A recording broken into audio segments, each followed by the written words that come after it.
하나님의 말씀 보시겠습니다. 하나님의 말씀은 요한계시록 2장 18절에서 29절까지 말씀 함께 보도록 하겠습니다. 두아디라 교회의 사자에게 편지하라. 그 눈이 불꽃 같고 그 발이 빛난 주석과 같은 하나님의 아들이 이르시되 내가 내 사업과 사랑과 믿음과 섬김과 인내를 아노니 내 나중 행위가 처음 것보다 많도다. 그러나 내게 책망할 일이 있노라. 자칭 선지자라는 여자 이사벨을 내가 용납함이니 그가 내 종들을 가르쳐 깨어 행음하게 하고 우상의 제물을 먹게 하는도다. 또 내가 그에게 회개할 기회를 주었으되 자기의 음행을 회개하고자 하지 아니하는도다. 볼지어다 내가 그를 침상에 던질 터이요 또 그와 더불어 간음하는 자들도 만일 그의 행위를 회개하지 아니하면 큰 환난 가운데에 던지고 또 내가 사망으로 그의 자녀를 죽이리니 모든 교회가 나는 사람의 뜻과 마음을 살피는 자인 줄 알지라. 내가 너희 각 사람의 행위대로 갚아주리라. 두아디라에 남아있는 이 교훈을 받지 아니하고 소위 사탄의 깊은 것을 알지 못하는 너희에게 말하노니 다른 짐으로 너희에게 지울 것이 없노라. 다만 너희에게 있는 것을 내가 올 때까지 굳게 잡으라.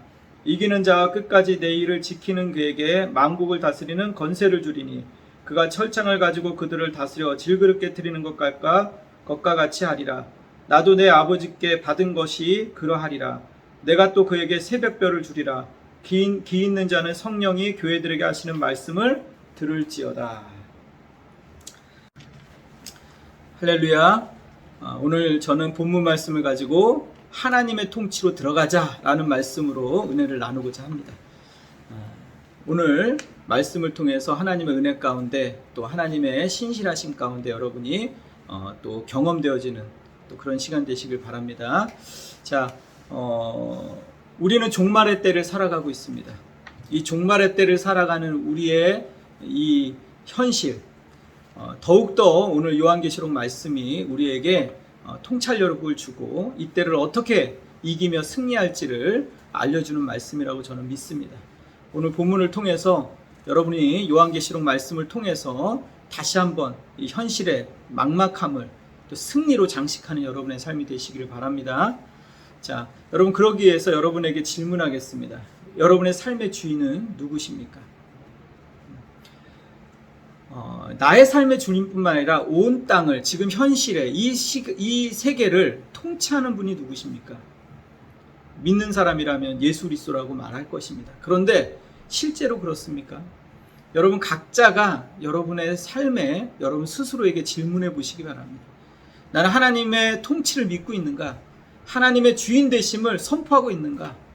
왜 이것이 중요합니까? 왜 중요하냐 하면 현실의 삶을 살아가는 데 있어서 세상의 영향력을 우리는 더 많이 받기 때문에 그렇습니다.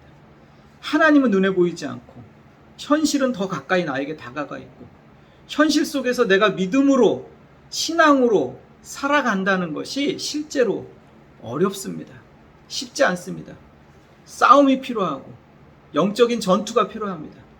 현실에서는 너무너무 잘 넘어지고 너무너무 실패하고 이렇기 때문에 눈에 보이지 않는 하나님은 실제로 나의 현실 속에서 역사하지 않는 것 같은 느낌을 받는 것입니다.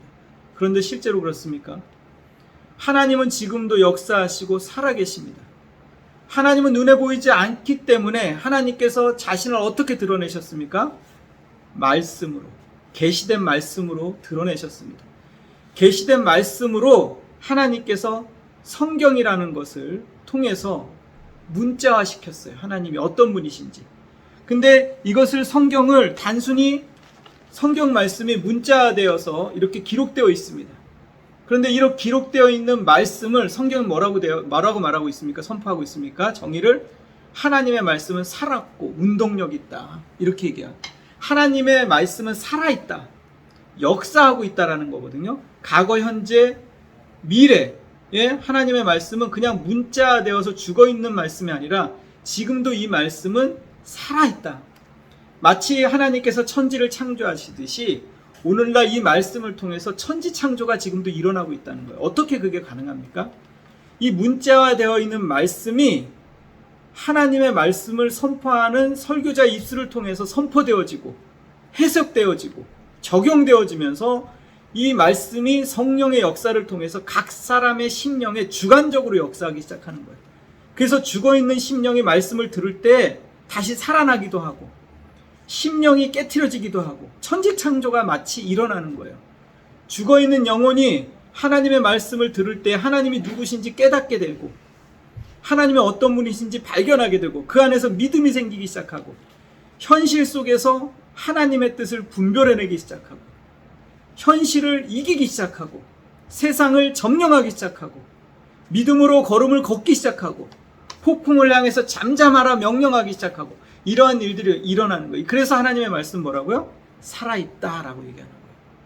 그렇기 때문에 여러분 오늘 지금 드리는 이 예배가 아무것도 아닌 게 아니라 하나님의 말씀, 계시된 하나님의 말씀을 지금 하나님이 선포를 통해서 여러분의 심령 속에 성령의 역사를 통해서 지금도 역사하는 시간이다. 이것을 기억하면서 말씀을 들으시기 바랍니다. 하나님이 눈에 보이지 않는 것이 아니라 현실 속에 하나님의 말씀은 분명히 우리 안에 가까이 있어요. 그런데 하나님의 말씀을 묵상하지 않고 읽지 않고 하나님의 뜻에 대해서 관심이 없는 것이 문제인 거지, 하나님의 뜻을 구하고 찾는 자에게 하나님은 자신을 드러내 주신다는 사실을 기억하시기 바랍니다. 그래서 하나님의 통치, 하나님의 다스림은 뭘 통해서 일어난다? 하나님의 말씀을 통해서 적용되어진다. 또 하나는 뭡니까? 하나님의 통치가 어떻게 이루어지죠? 우리의 삶 가운데 또 하나는 말씀과 하나는 뭐라고요? 기도입니다. 기도. 말씀과 기도를 통해서 하나님의 통치가 이 땅에 실현되어지고 적용되어지는 거예요. 기도가 무엇이죠? 기도는 내가 필요한 거, 내가 원하는 거, 내가 요구하는 것을 아뢰는 시간이 아니에요. 기도는 하나님의 통치를 선포하는 시간인 거예요. 과거에도 그랬고 현재에도 그랬고 미래도 하나님이 이 땅을 다스리고 주인 되심을 선포하는 것. 또한 기도를 통해서 하나님과 신적인 연합을 이루어내는 거예요. 하나님과 내가 하나가 되는 시간. 기도를 통해서 우리는 비로소 우리의 영이 하나님과 연합하는 그러한 친밀한 교제 가운데 들어가는 거예요. 그렇기 때문에 이것은 오히려 내가 원하는 것들을 필요를 아뢰는 것 이상의 것들이 내포되어 있는 거예요. 예를 들어서 저는 이런저런 일로 답답한 마음에 엎드립니다. 사방이 막힌 것 같은 현실, 여러 가지 어려운 문제들, 자녀 문제 때문에 마음이 아프고 답답해서 하나님 앞에 엎드려요. 그 현실적으로 여러 가지 펼쳐져 있는, 여러분은 어떻습니까? 현실의 여러 가지 당면한 문제 때문에 주님 앞에 엎드립니다. 그래서 입을 열어요. 주여, 하나님 하고 엎드리는 순간에 하나님의 주권을 선포합니다. 하나님께서 이 땅을 다스리십니다. 하나님께서 온 땅을 통치하십니다. 이렇게 선포하는 순간에 내가 가지고 있는 그런 모든 문제들이 사소하게 느껴지는 거예요. 내가 당면하고 있는 그 현실적인 그 큰 벽들이 사실 하나님의 통치 앞에 아무것도 아닌 거예요. 내가 그것들을 구하려고 엎드렸는데 실제로는 뭐예요? 하나님의 통치하심을 인정하게 되고 하나님의 다스리심을 선포하는 순간에 내 안에 하나님의 충만한 그 통치함으로 가득 채워져요. 그러면 내가 당면하고 있는 그 모든 현실적인 문제들은 사실 하나님의 다스림 속에 있는 하나의 가정에 불과한 거예요. 그렇기 때문에 내 안에 하나님에 대한 그런 통치에 대한 믿음이 생기는 순간 현실 속에서 내가 이 모든 답답한 문제들도 하나님이 해결해 주시겠지. 하나님 앞에 맡기기 시작하고 이 현실이 비록 빨리 해결되지 않는다고 하면 그 빨리 해결되지 않는 것을 통해서 하나님께서 나를 지금도 하나님의 뜻 가운데서 나를 훈련시키고 있구나. 나를 인정하기 시작하게 되는 거예요. 하나님에 대한 절대적인 신뢰와 사랑이 일어나기 시작해요. 그것을 경험하기 시작합니다. 이것이 기도예요. 하나님을 경험하는 시간. 그게 기도예요. 내 현실을 풀어내는 시간이 기도가 아니라 하나님의 뜻과 하나님의 통치, 하나님의 계획이 이루어지도록 선포하는 것이 기도예요. 하나님께서 이 땅을 다스리십니다. 하나님께서 이 땅을 지금도 통치하시고 계시고 하나님의 계획은 지금도 이루어지고 계십니다. 내 문제를 해결하는 것에 급급해서 하나님의 통치를, 하나님의 다스리심을 내가 거역하는 일이 없도록 도와주시옵소서. 내 현실이 비록 해결되지 않을지라도 하나님은 지금도 역사하고 계십니다. 를 믿음으로 선포하고 그것을 신뢰하며 믿음으로 한 걸음 나아가는 것. 이것이 바로 기도인 것입니다. 오늘 요한계시록 2장 말씀을 보니까 두아디라 교회의 사자에게 편지하라. 그 눈이 불꽃 같고 그 발이 빛난 주석 같은 하나님의 아들이 이르시되, 이렇게 말하고 있어요. 이 말씀이 무엇입니까? 지금 두아디라 교회에게 편지하라. 요한계시록에는 7교회가 있었어요. 그 중에 4번째 교회가 바로 두아디라 교회예요. 두아디라 교회의 사자에게 편지했는데 뭐라고 얘기합니까? 여기 눈이 불꽃 같고 그 발이 빛난 주석 같고 이렇게 얘기하고 있어요.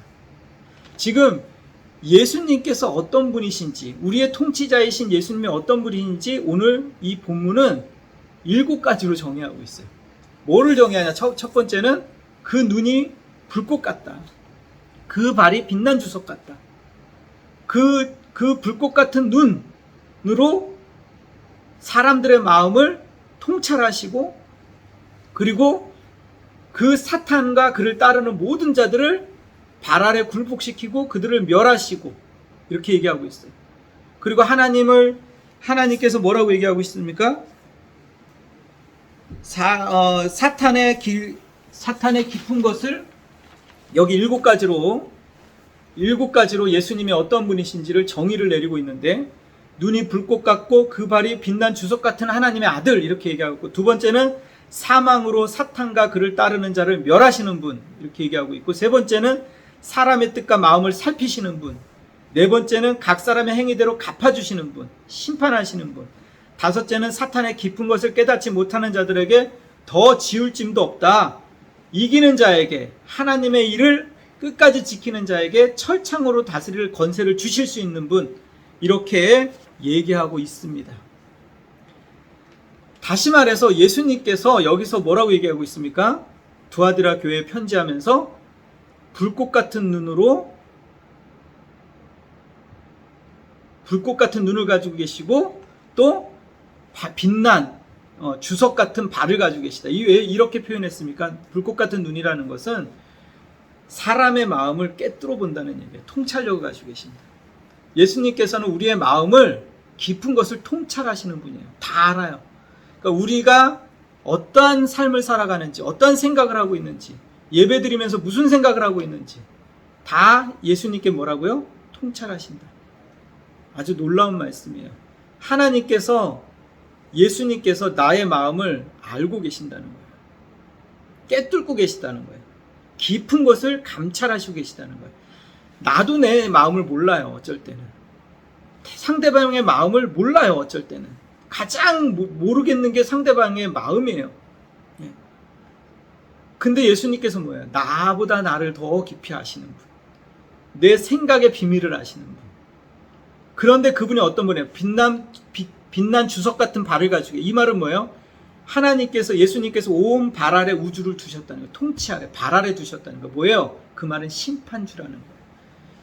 나를 꿰뚫어 보시는 분이 심판할 수 있는 능력도 가지고 계신다. 2가지를 얘기하는 거예요. 그럼 어떤 거예요? 두려워해야 되는 거예요. 나의 죄악을 꿰뚫어 보시는데 그분이 나의 죄악을 멸할 수도 있는 분이에요. 근데 사람들이 이것을 놓치고 있죠. 두아디라 교회에게 왜 이렇게 말했습니까, 여러분? 두아디라 교회에게 이렇게 얘기합니다. 보세요. 내가 내 사업과 사랑과 믿음과 섬김과 인내를 아노니 내 나중 행위가 처음 것보다 많도다. 그러나 내게 책망할 일이 있노라. 자칭 선지자라는 여자 이사벨을 내가 용납함이니 그가 내 종들을 가르쳐 깨어 행음하게 하고 우상의 제물을 먹게 하는도다. 이렇게 얘기하고 있어요. 자, 여러분, 두아디라는 어디에 있습니까? 이거는 버가모라는 곳에서 남동쪽으로 64km 떨어져 있는 곳이에요. 상업도시입니다. 그러니까 두아디라 도시의 인구의 90%가 상업에 종사했어요. 그 말은 뭐냐면 경제적인 도시예요. 90%. 모든 사람들이 상업에 종사하면서 조합을 만들었어요. 조합을 만들어 가지고 그 조합에 가입되지 않으면 상거래를 할 수 없도록 만들어 버렸습니다. 그러니까 서로 얽히고 인맥으로 설키고 얽히고 설키면서 뭐를 했냐면 이들이 경제적인 부를 축적하면서 살아갔던 도시예요. 그 도시에서 이세벨이라는 여인을, 그 음란한 여자를 용납하고 그 종들의 가르침을 깨어서 행음하게 만들고, 이게 뭐냐면은 이 서로 이 상거래를 하기 위해서 조합을 만들어 가지고 이들이 그 조합을 만들어서 술자리를 했어요. 서로 술자리를 하면서 거래를 하고 상거래를 하고 이러면서, 술자리를 참여하지 않으면 안 되겠죠. 조합에 가입돼야 되니까. 그렇게 하면서 그 다음에 뭐냐면은 행음하는 일, 성접대를 하고, 그러한 일들이 도시 가운데 팽배하게 가득했다는 거예요. 그래서 사람들이 문란했죠. 경제적인 부는 획득했을지 몰라도 그 삶은 피폐했어요. 그러다 보니까 이 두아드라 교회에는 어떤 생각을 가지고 있었냐면 혼합주의, 타협주의, 이런 거예요. 경제를 하는 데 있어서 어느 정도 눈을 감고 그렇게 살아가는 것들이 당연하다고 생각을 했던 거예요. 그러니까 하나님의 다스림과 통치를 세상 가운데서는 실현할 수 없는 거죠. 세상에서는 하나님의 통치가 아니라 세상의 법을 따라야 된다. 그런 혼합주의 사상이 이미 팽배하게 그들 가운데 있는 거예요. 이 교회가 경제적인 부와 경제적인 그런 것들을 획득하기 위해서 술자리와 이 세상의 문화들을 따라가면서, 한편으로는 그 세상의 법칙을 따라가면서 세상에 혼합되어서 살아가면서 타협하면서 교회 와서는 하나님을 찾고 하나님을 예배한다고 하는 그러한 모습. 여러분 어디서 많이 보던 내용 아니에요? 바로 우리의 모습인 거예요. 우리 현실을 살아가는 우리의 모습이 바로 이러한 모습이 아니냐, 이렇게 말하고 있는 거예요. 그렇기 때문에 너희가 여기 보세요. 내 사업과 사랑과 믿음과 섬김과 인내를 아노니 내 나중 형이가 처음 것보다 낫다. 이게 얼마나 좋은 말이에요. 사랑, 믿음, 인내, 내 사업, 섬김, 이런 것들이 두아디라 교회는 뭐예요? 가득했다고요. 경제적인 부도 있었어요. 큰 교회였어요. 능력이 있었어요. 사랑도 있었어요. 인내도 있고 섬김도 있었어요. 교회가 벅적벅적했어요. 사람들로 넘쳐났어요. 막 봉사도 했어요. 뭐 전도의 모임도 했어요. 헌금도 넘쳐났어요. 그런데 뭐라고요? 책망할 것이 있다. 그게 다 무슨 소용이 있느냐? 여러분, 믿음이 소중해야 안 해요? 사랑이 소중해야 안 해요? 기독교의 제일 중요한 건 뭐냐? 사랑이라고 외친다요. 믿음이 없이는 하나님을 기쁘시게 할 수 없다고 얘기한다고요.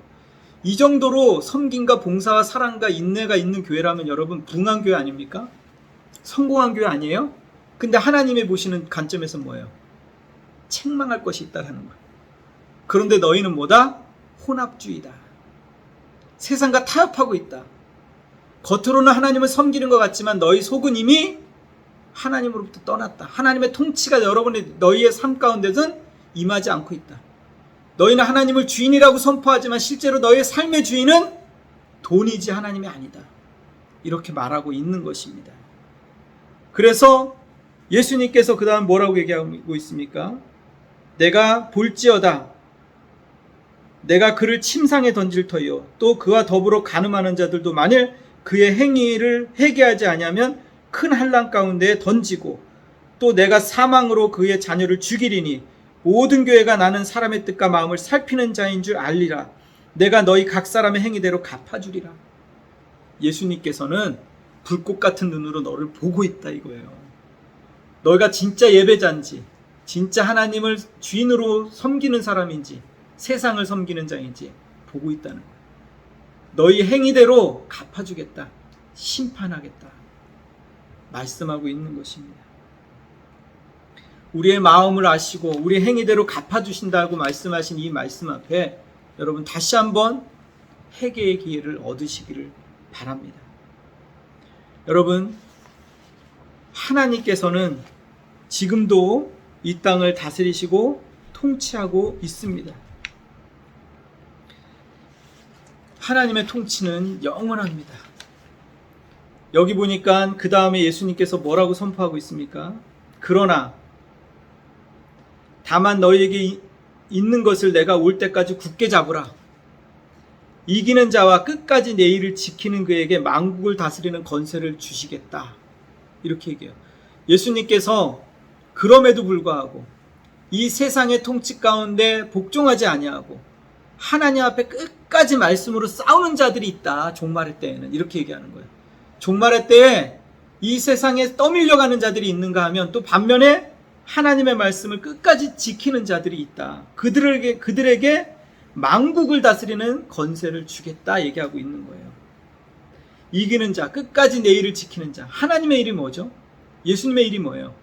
온 인류를 구원하는 게 예수님의 일이에요. 하나님의 뜻을 이루기 위해서 왔다고 얘기하죠. 예수님의 일은 구원이에요. 내가 예수님의 일을 한다는 것은 뭐냐면 내 안에 하나님의 구원이 이루어가는 거. 하나님을 알아가기 시작하는 거. 하나님의 구원이 내 안에서 이루어지게 하고 나뿐만 아니라 이 땅 가운데 하나님의 구원을 이루는 것이 하나님의 일이에요. 그에게 뭐 한다고요? 만국을 다스리는 권세를 주겠다. 철창으로 질그릇을 깨트리는 것 같은 철창으로 여러분 질그릇을 도자기나 이런 것들을 철창으로 깨트리면 어떻게 되겠어요? 얼마나 쉽게 깨지겠어요? 질그릇이. 철창으로 내려치면 질그릇은 완전히 박살이 나겠죠. 그러한 권세를 주겠다는 거예요. 이거 아버지로부터 받은 권세예요. 이게 뭐죠? 하나님의 뜻 가운데 이 말씀 가운데도 그 말씀을 붙잡고 끝까지 이 세상에 타협하지 않고 이 세상의 혼합주의에 빠지지 않고 살아가는 자에게는 하나님이 이러한 권세를 주겠다는 거예요. 그가 선포하는 말씀을 통해서 세상이 깨어져 나가기 시작합니다. 질그릇같이 깨트리는 건 뭐예요? 상한 심령을 깨트리기도 하고 죄악 가운데 물들어 있는 자들이 그들을 통해서 그 철창으로 그들을 깨트리고 사탄의 권세를 무너뜨리기도 하고 또 깨어져 있는 자, 상처받은 자가 깨트려진다는 건 뭐예요? 그 마음이 깨트려지면서 하나님 앞에 돌아오기도 하고 그가 하는 일들, 그가 하는 행위나 모든 것들이 그런 역사, 권세를 주겠다는 거예요. 저 사람을 보니까 하나님의 말씀이 살아있는 것 같아요.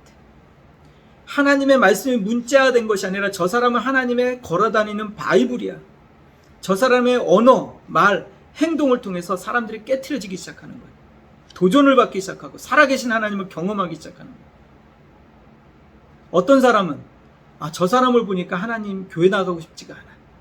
하나님을 믿고 싶지가 않아. 저렇게 믿는 거, 저렇게 신앙생활하는 거 뭐가 달라? 타협하고 혼합주의에 빠져있고 경제적인 부를 얻기 위해서 수단과 방법을 가리지 않고 살아가는 그러한 모습을 통해서 하나님의 말씀이 전혀 느껴지지 않는 거예요. 하나님이 보이지 않는 거예요. 그러한 삶이 아니라 뭐라고요? 저가 걸어가는 삶, 저가 행하는 것, 그거 자체가 하나님의 말씀인 거예요. 그런 자들을 통해서 하나님이 권세를 주겠다는 거예요. 만국을 다스리는 권세. 여러분, 그런 자들을 통해서 하나님은 오늘도 역사하고 있는 거예요. 출애굽 말씀을 통해서 하나님의 구원이 이 땅에 어떻게 실현되어지는지 보여주고 있잖아요. 그 당시에 바로가 하나님의 출애굽을 방해했어요. 이스라엘 백성이 번성하는 것을 막아섰어요. 그럼에도 불구하고 하나님이 그 연약한 이스라엘을 통해서 어떻게 역사했는지 성경은 보여주고 있습니다. 출애굽기 말씀 한번 보겠습니다. 1장 15절 말씀.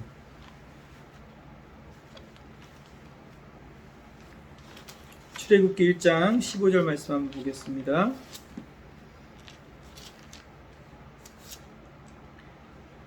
애굽왕이 히브리 산파 시브라라 하는 사람과 부하라라 하는 사람에게 말하여 이르되 너희는 히브리 여인을 위하여 해산을 도울 때 그 자리를 살펴서 아들이거든 그를 죽이고 딸이거든 살려두라. 그러나 산파들이 하나님을 두려워하여 애굽왕의 명령을 어기고 남자 아기들을 살린지라. 애굽왕이 산파를 불러 그들에게 이르되 너희가 어찌하여 이같이 남자 아기들을 살렸느냐.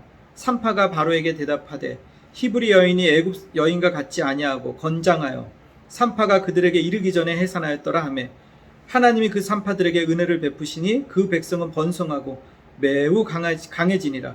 그 산파들 하나님을 경외함으로 하나님이 그들의 집안을 흥하게 하신지라. 그러므로 바로가 그의 모든 백성에게 명령하여 이르되 아들이 태어나거든 너희는 그들을 나일강에 던지고 딸이거든 살려두라 하였더라. 바로가 이스라엘의 번성함을 막기 위해서 사내 아이를 나면 산파를 통해서 죽이라고 명령한 거예요. 하나님이 이스라엘을 번성케 하는 것이 하나님의 뜻과 계획이었어요. 근데 바로는 하나님의 계획을 방해하고 막기 시작한 거예요.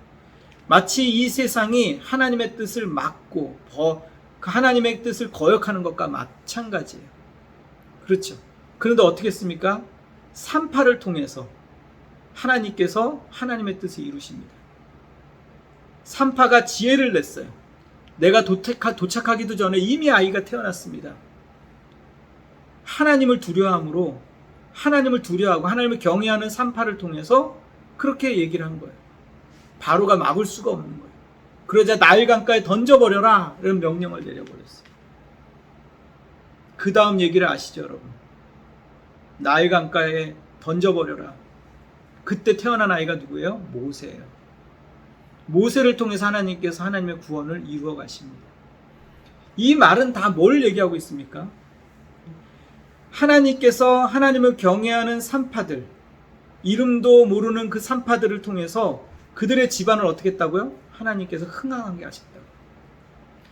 하나님의 구원을 바로가 아무리 막으려고 해도 하나님의 구원이 그 구원의 통치가 막히지 않아요.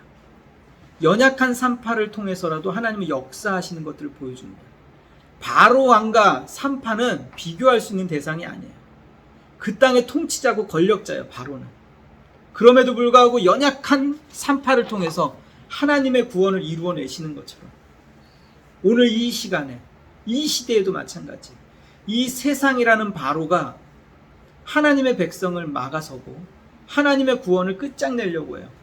경제적인 부를 통해서, 조합을 통해서, 연합을 통해서 너희가 이렇게 안 하면 경제적인 일을 할 수가 없어 라는 걸 통해서 술자리를 만들고 그런 여러 가지 인맥과 그런 것들을 동원해서 타협하는 신앙을 만들어내요. 혼합주의를 만들어내요. 세상이 그러니까, 세상의 문화가 이러니까 타협하기 시작해. 거짓 교사들이 일어나기 시작해. 거짓 선생들이 일어나기 시작해. 그래서 구원이 마치 이렇게도 되고 저렇게도 되는 것처럼 말하기 시작해요. 이러한 시대를 우리는 살아가고 있습니다. 그런데 하나님의 구원은 연약한 산파를 통해서 이루어졌던 것처럼 우리를 통해서도 이루어진다. 하나님을 경외하는 한 사람을 통해서, 하나님의 말씀을 붙잡고 끝까지 이기는 자들을 통해서 하나님께서 그들에게 만국을 다스리는 권세를 주신다. 철창으로 질그릇을 깨트리는 것처럼 사탄의 건자를 깨트려버리고 사탄을 무기력하게 만들어버리고 그를 따르는 모든 자들을 발 앞에 심판하시는 하나님이 있다. 하나님의 통치는 지금도 역사하고 있다. 이것을 오늘 본문을 보여주고 있는 것입니다. 오늘 본문을 통해서 하나님의 통치를 인정하시고 선포하시는 여러분 되시기 바랍니다.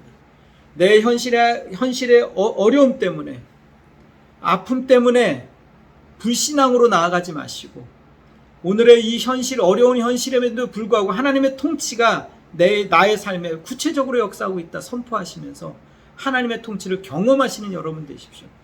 그래서 단지 믿음이 소극적이고 늘 방어적이며 회개하고 또 그냥 하나님 내가 죄 지었습니다, 아니 연약합니다 이런 것으로 끝내는 것이 아니라 더 적극적인 신앙으로 나아가서 세상을 향해 선포하며 철창으로 부수르며 깨트리며 하나님의 말씀을 그대로 실천하면서 내가 걸어가는 발 한 걸음 한 걸음이 하나님의 말씀이 되도록 그렇게 살아가는 여러분이 되기 바랍니다.